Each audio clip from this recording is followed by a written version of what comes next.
당신과 세계의 과거, 현재, 미래를 보는 창. 반갑습니다. 워킹바이블 연구소장 송영노 목사입니다. 오늘도 우리에게 귀하고 아름다운 날을 주셨는데 하나님 말씀을 묵상하고 상고하고 찬송하고 기도로 시작하게 하심을 감사합니다.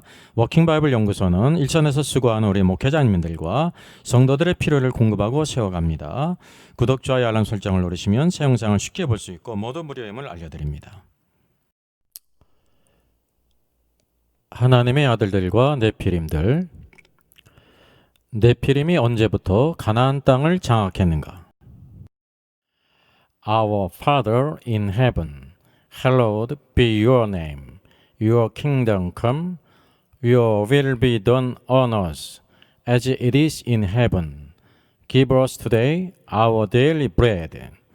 Forgive us our debts, as we also have forgiven our debtors. And lead us not into temptation, but deliver us from the evil one. For yours is the kingdom, and the power, and the glory, forever. Amen.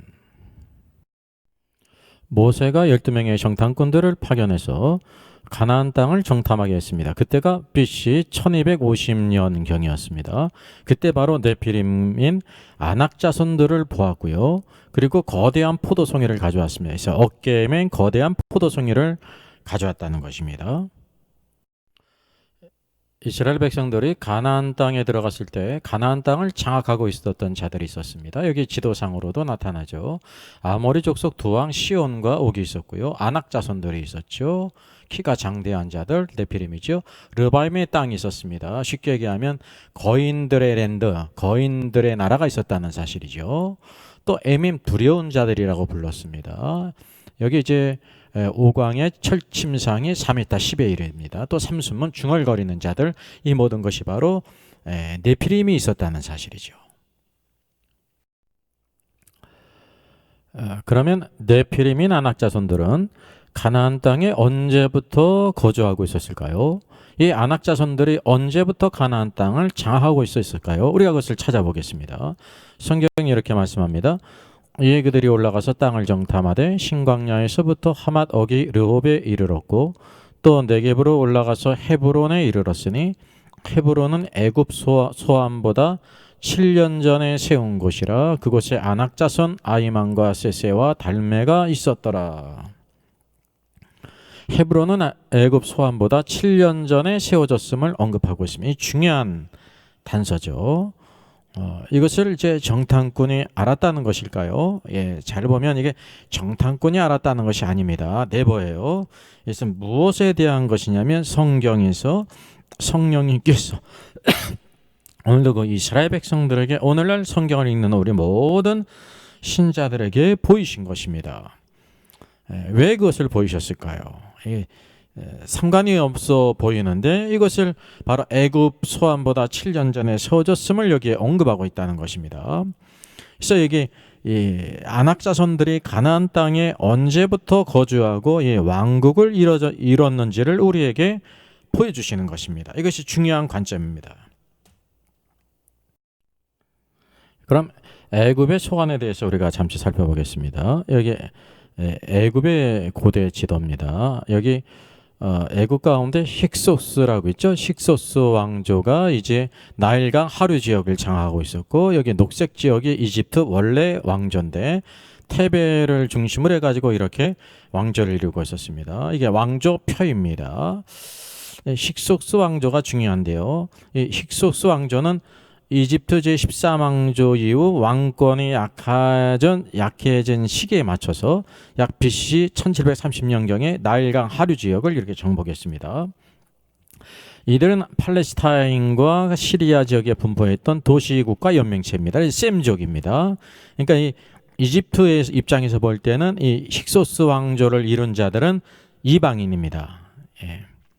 야만인이라는 거죠. 그들 입장에서 보면. 그래서 힉소스라는 명칭은 이집트어로 이방 통치자 그런 뜻입니다. 이방인들에게 그 땅을 빼앗겨서 이제 이렇게 그들의 왕조를 이뤘다는 거죠. 그래서 야만인을 뜻하는 것입니다. 그래서 남방 이집트까지 세력을 넓힌 힉소스 왕조는 수도를 이 소안에 뒀습니다. 왕권을 행사하기 위해서 비옥한 초생달 지역과 나일 델타 지역의 주요 도시를 이렇게 장악했다는 것입니다. 특별히 이 소안은 그리스어로 타니스라고 합니다. 그리스어로 타니스고요. 그 위에 이제 이 힉소스 왕조가 원래는 이집트 왕족에 쫓겨나게 될 때 또 그 이름을 이제 아바리스라고 이렇게 이름을 바꾸죠. 그래서 동일한 지명입니다. 여기 상 이집트 녹색 지역이 있죠. 이집트라고 쓴데 테베를 중심으로 한 원래 이집트의 왕조로서 셈족에게 이제 하류 이집트를 빼앗겼고 위쪽으로 쫓겨난 그런 왕조인 것을 우리가 보게 됩니다. 이런 상황 속에서 성경이 이것을 언급한 것입니다. 그러면 이 헤브론과 이집트 소환 관계를 한번 살펴보겠습니다. 헤브론은 이제 아낙 자손이 장악하고 있었죠. 그러니까 이집트 소환보다 7년 전에 이렇게 건설했음을 보여주고 있습니다. 그래서 아낙 자손들에게 쫓겨난 가나안 땅의 거민들, 이 팔레스타인 지방의 거민들, 이 셈족은 어디로 갔을까요? 이집트의 힉소스 왕조는 팔레스타인과 시리아 지역에 분포했던 도시과 영병체라고 그랬죠. 셈족이었습니다. 이들은 아낙 자손들에게 쫓겨난 후 남진에서 이집트의 비옥한 땅으로 이렇게 내려갔습니다. 그럴 수 있었던 상황이 바로 뭐냐면 한편 이 네피림인 이 아낙 자손들을 당할 수 없었고 이제 쫓겨났는데 이집트의 정치적 상황이요. 제13조 왕조가 아주 약해진 상황에 있었다고 하는 거죠. 그것이 또 이렇게 상호작용을 했어요.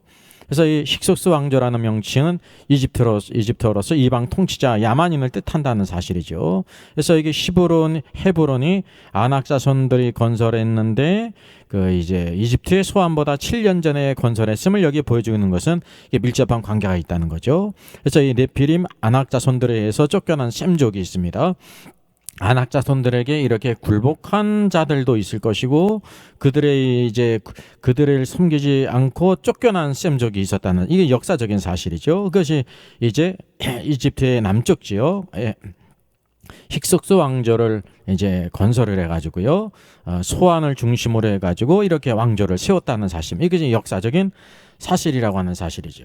바로 성경은 바로 이러한 상관관계를 우리에게 보여주고 있다고 하는 사실입니다. 그래서 사단의 그 전략하에 네피림들이 헤브론을 장악했고요. 아주 오래전에 이런 영향이 전 세계사 특히 그 이집트 왕조에 지대한 영향을 끼쳤음을 우리가 보게 되는 것입니다. 그럼 우리 성경에 언급된 소환을 한번 찾아보겠습니다. 첫째는 시편 78편이죠. 11절에 여호와께서 행하신 것과 그들에게 보이신 그의 기이한 일을 잊었도다.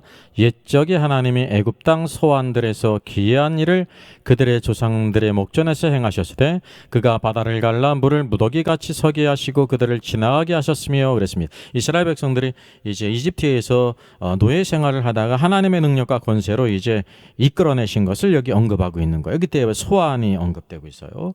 또 그 후에도 언급됩니다. 이사야 30장을 보게 되면 한참 후죠.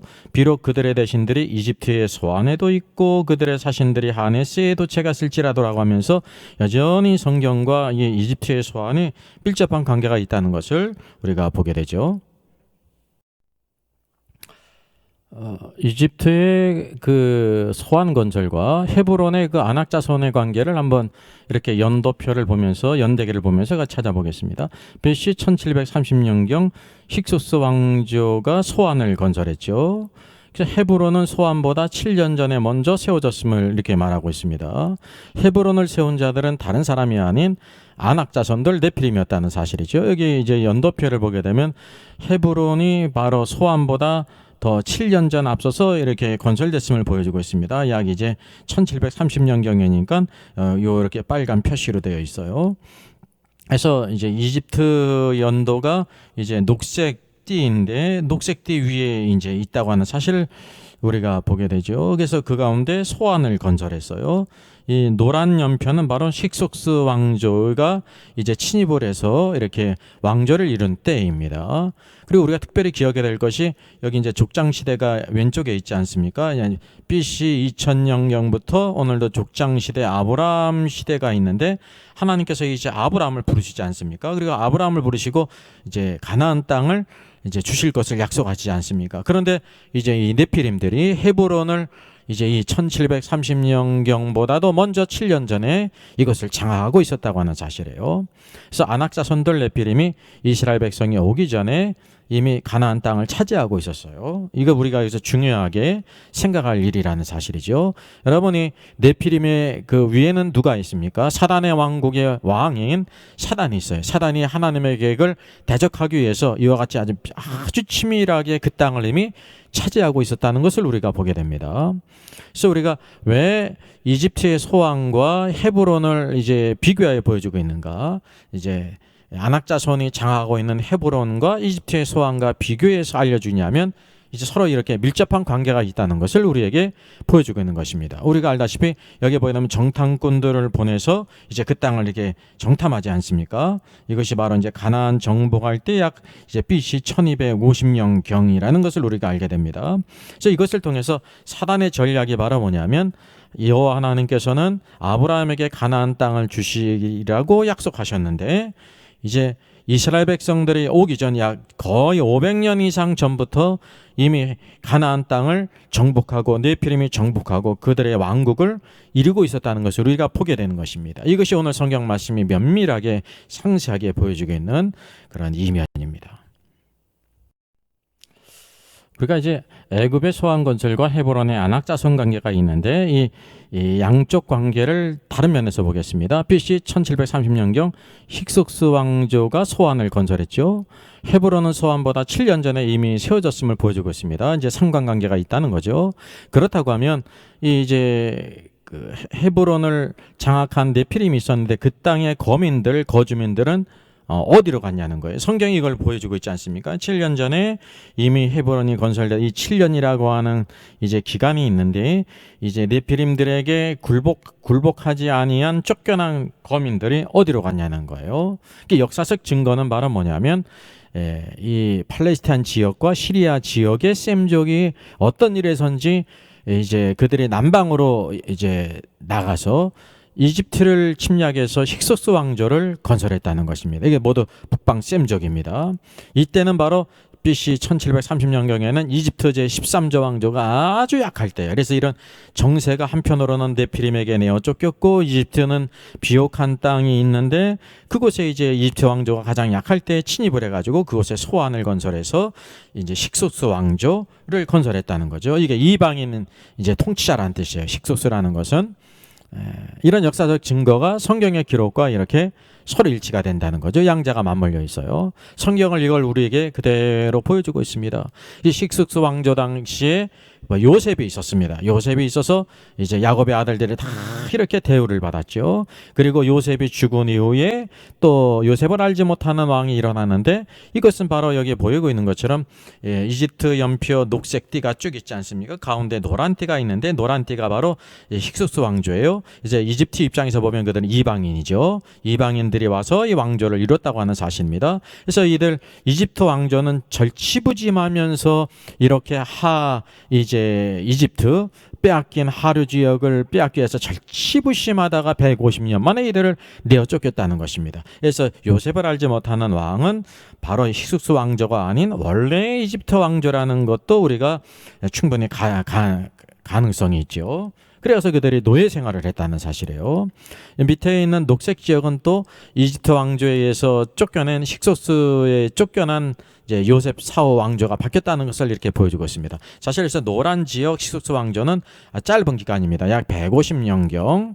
그래서 이스라엘이 노예 생활을 하고 있게 될 때 그 당시에 이미 가나안 땅에서는요, 그 모든 네피림들이 그 땅을 장악해 가지고 이렇게 사단의 왕국을 이미 아주 견고하게 이뤘다는 거예요. 정탐꾼들이 가서 보니 그 성읍은 얼마나 높은지, 왜냐하면 거인족 속의 성이니까 얼마나 높겠어요. 그들을 스스로 볼 때 메뚜기로 봤다고 하는 사실이죠. 이러한 상관관계를 우리가 이해할 필요가 있다는 사실입니다.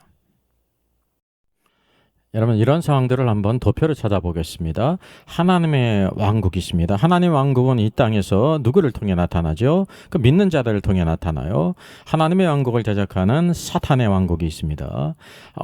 폐역한 이제 모든 사람들이 하나님을 대적하기까지 바벨탑을 쌓으며 대적하게 될 때 여호와 하나님께서 아브라함을 부르지 않습니까? 이게 부르심이에요. 아브라함 믿음으로 나아갔죠. 이것이 약 BC 2000년경이죠. 그래서 가나안 땅을 주실 것을 이렇게 약속하셨습니다. 여러분이 아브라함에게 가나안 땅을 주시겠다고 약속하신 것이 아주 중요한 것입니다. 그런데 이 가나안 땅은 어떤 상황이 있었냐면 이미 아낙 자손들 네피림들이 헤브론을 소환보다 7년 전에 이미 건설했습니다. 그 땅을 이미 장악했다고 하는 사실이죠. 그래서 여기서 쫓겨나는 이런 셈족, 그 땅에 시리아와 팔레스타인 지역의 셈족이 어디로 갔냐면 비옥한 이제 이집트 지역으로 갔어요. 그때 제13조 왕조가 아주 약할 때였습니다. 이런 모든 것이 맞물려 있죠. 쫓겨난 셈족들이 힉속스 왕조를 이뤘습니다. 힉속스라는 것은 이방인의 통치자 그런 뜻이에요. 약 150년간 계속됐습니다.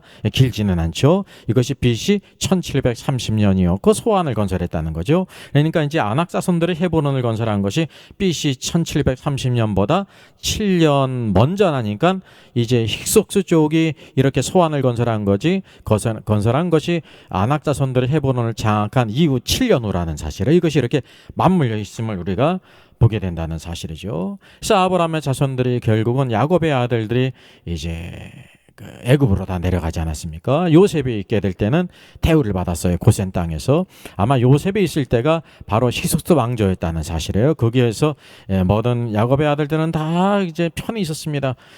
이제 대우를 받았어요. 그런데 요셉 사후에 문제가 발생하죠. 그게 이제 이집트의 입장에서 보게 되면 원래 있던 이집트와 상이집트가 이제 절치부심을 해가지고 힉속스 왕조에게 빼앗겼던 그 하 이집트를 결국은 수복하게 된다는 사실이죠. 150년 후에. 네. 그리고 여기 보게 되면 이 가나안 땅은 이미 아낙 자손들에 의해서 네피림들에서 500년 동안 이미 장악되고 있었고 견고한 성읍이 건축되고 있었고 또 그 땅의 모든 거민들은 그 모든 네피림들에게 순종하고 있던 상황에 있었다고 하는 사실이에요. 그 세월이 흘렀어요. 결국 하나님의 약속 가운데 출애굽하게 되었고 결국 광야 생활을 지나서 12명의 정탐꾼을 이제 가나안 땅에 보내지 않습니까? 이것이 BC 1250년 경이었다는 사실이죠. 이 12명의 정탐꾼들이 바로 이 장대한 족속인 아낙 자손을 받습니다. 네피림을 받고 또 이제 에스겔 골짜기에서 어깨에 맨 거대한 포도송이를 가져왔다고 하는 사실입니다. 오늘도 성경은 바로 하나님의 모든 계획의 약속대로 이루어질 것인데 이것을 누가 대적하고 있냐면 사단의 왕국, 사단이 그 밑에 있는 하수에 있는 네피림들을 또 그에 순종하는 가나안의 모든 거민들을 통해서 대적하고 있었다고 하는 사실이죠.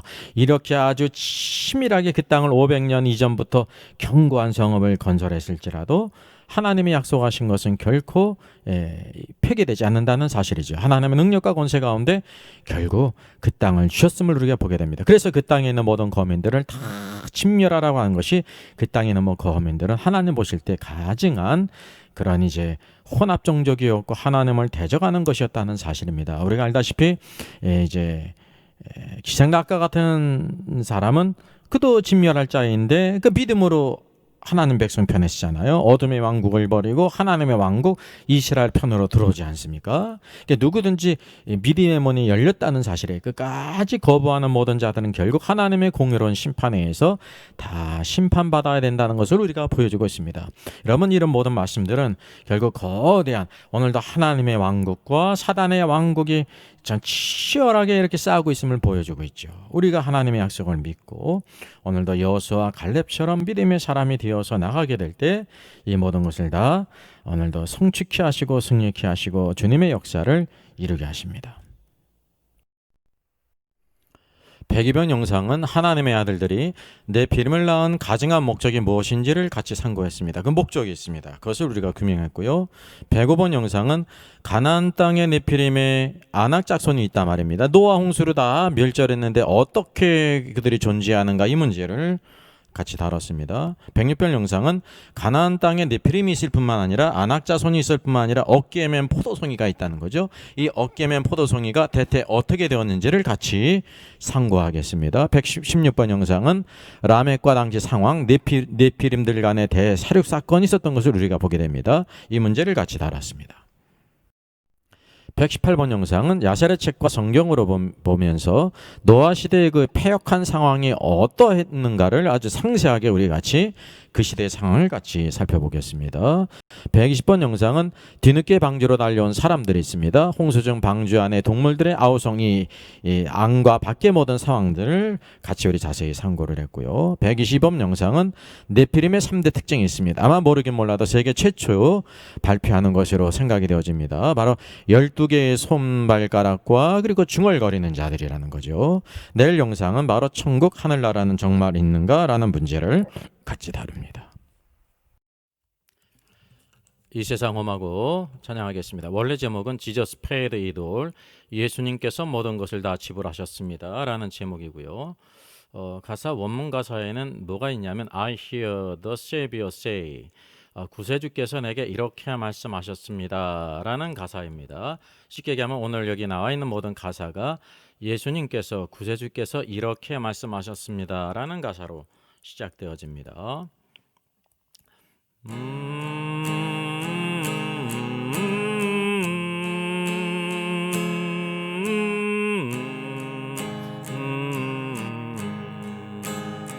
이 세상 험하고 나 비록 약하나 늘 기도 힘쓰면 큰 권능 얻겠네.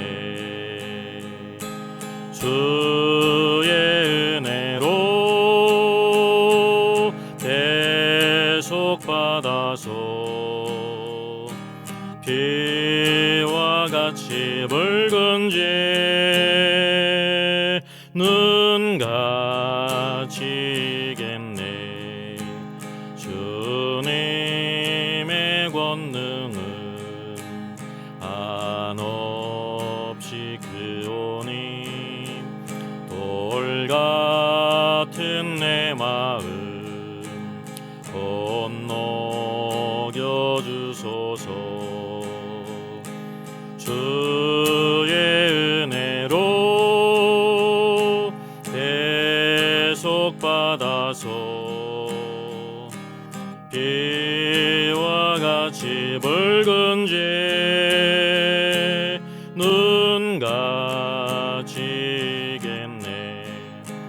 제 마음이 약하여 늘 넘어지오니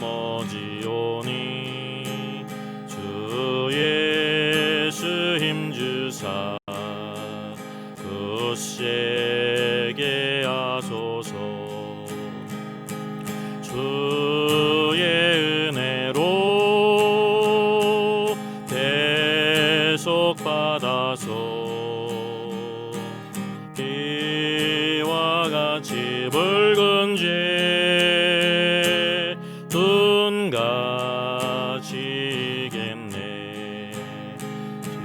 제사함 받은 후 새 사람 되어서 주 앞에 서는 날 늘 찬송하겠네.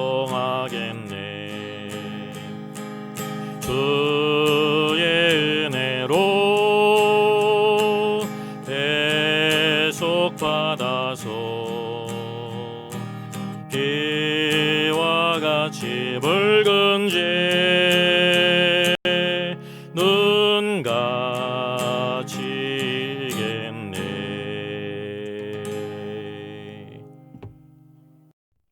구원의 하나님을 찬양합니다. 패역한 세대 가운데 아브라함을 부르시고 믿음으로 의롭다 하심 얻을 뿐만이 아니라 그에게 가나안 땅을 약속하신 하나님, 오늘도 오늘의 말씀을 보게 되면 헤브론의 정탐꾼이 이르렀을 때 헤브론은 애굽 소환보다 7년 전에 세운 것임을 우리에게 보여주셨습니다. 오늘도 하나님의 거룩하신 역사를 따라 오늘도 이스라엘 백성들이 애굽에 있게 될 때 이미 사단은 하나님의 아들을 통해서 네피림을 나와 약 500년 전부터 오늘도 하나님이 약속하신 땅 가나안 땅을 장악하고 있었고 견고한 성읍을 이루고 있었고 이 사단의 왕국을 대적하고 있었습니다. 주님 오늘도 이 모든 하나님의 언약의 말씀 믿음으로 행하는 자들에게 다 이루시는 것처럼 항상 오늘 하나님께 순종하게 하시고 두려워하지 않게 하시고 염려하지 않게 하시고 모든 것 믿음으로 행하게 될 때 오늘도 이 땅에서 주님의 거룩하신 역사를 높이는 저희들 될 수 있도록 주여 도와 주시옵소서. 주님의 선하신 역사 안에 오늘도 1.1획도 변치 않고 다 이루시는 주여, 오늘도 주님의 약속 안에 있사오니 이 평강을 누리게 하여 주시고 하나님의 약속하신 말씀에는 굳게 서서 하나님과 동행하며 하나님을 기쁘시게 하는 자로 살아 승리케 주시기를 원합니다. 오늘도 하나님의 왕국인 교회들이 든든히 세워지기를 원합니다. 무너진 모든 성벽이 다시 보수되기를 원합니다. 견고히 서기를 원합니다. 악한 오늘도 대적들의 조롱거리가 되지 않게 하시고 오늘도 하나님 아버지 한 손에 오늘도 이렇게 병기를 들고 한 손에는 또 하나 도구를 들고 하나님의 선한 역사 안에 든든히 시험받아 오늘도 하나님의 구원의 역사, 오늘도 하나님의 평강의 역사, 주님이 다시 오실 때까지 주의 길을 예비하는 축복자가 되게 하여 주시옵소서. 변함없이 주님을 사랑하는 모든 주의 종들과 주의 모든 성도들 합심하여 오늘도 주의 뜻을 이루게 하시고 그 약속하신 모든 말씀이 이루어지는 것을 목도하게 하시고 오늘도 우리 안에 간증이 있게 하시고 새 노래가 있게 하시고 감사가 있게 하여 주시옵소서. 주님을 찬양합니다. 주 예수 그리스도의 이름으로 기도하옵나이다. 아멘. 저의 저수를 소개해드리겠습니다. 때를 알라 주님 오신다. 계시록과 다니엘서의 전반적인 조망이지만 매우 중요한 책입니다. 저 사람 천국 갈 수 있을까? 구원과 천국의 내용을 심도 있게 다루죠. 이런 종류의 책이 없습니다. 셋째는 구원 탈락인가 거짓 신자인가, 종교개혁 500주년을 기념하면서 칭의론, 구원론, 또 심판론 모든 중요한 주제를 다 망라한 책입니다. 이것을 읽는 사람들이 아마 큰 도움을 받을 것 같습니다.